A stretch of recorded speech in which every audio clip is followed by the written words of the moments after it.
أهلا وسهلا بحضراتكم.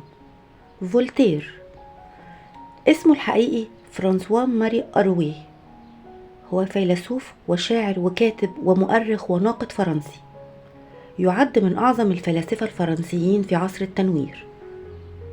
ولد فولتير في باريس سنة 1694. كان والده محامي، أما والدته فكانت من طبقة النبلاء.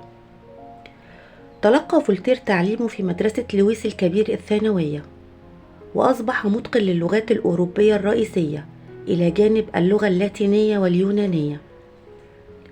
أراد والده أن يسير على خطاه ويصبح محامي، لكن فولتير أراد أن يصبح كاتب، وبالفعل بدأ بنظم الشعر وبكتابة انتقادات ناعمة كان يوجهها إلى الدولة والكنيسة.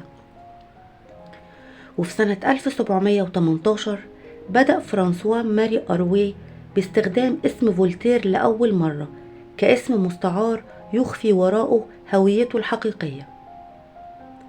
تم سجن فولتير لمدة عام كامل في سجن الباستيل في باريس بسبب أسلوبه في الكتابة عن الأسرة الحاكمة في فرنسا وعن السلطات الفرنسية، حيث كان يسخر من حكمهم بطريقة استفزازية.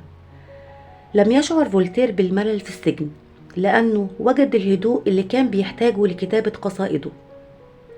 وبعد أن أطلق سراحه حكم عليه بالسجن مرة أخرى، لكنه اختار أن يتم نفيه خارج فرنسا، وذهب إلى إنجلترا لمدة 3 سنوات.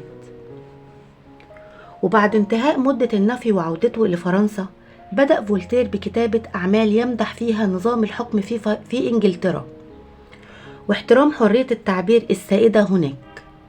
هذا الأمر أغضب المؤسسة الحاكمة في فرنسا، فاضطر فولتير للهرب من باريس.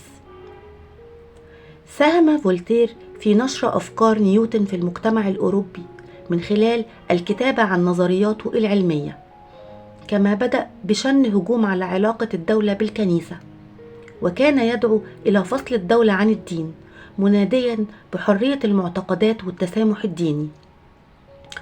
استمر فولتير في الكتابة ودعم الأقليات الدينية المضطهدة.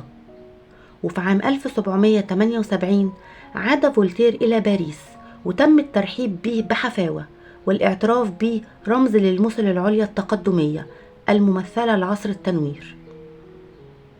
من أعمال فولتير زادج، والذي قام طه حسين بترجمتها للعربية. الرسائل الفلسفية. كانديد. توفي فولتير في 30 مايو سنة 1778 في باريس، وما زال إلى اليوم يعتبر بطل ومن أبرز فلاسفة الثورة الفرنسية بسبب أفكاره الثورية التي أثرت على الشعب الفرنسي. والآن نترككم مع مختارات من أقواله، فلنتابع.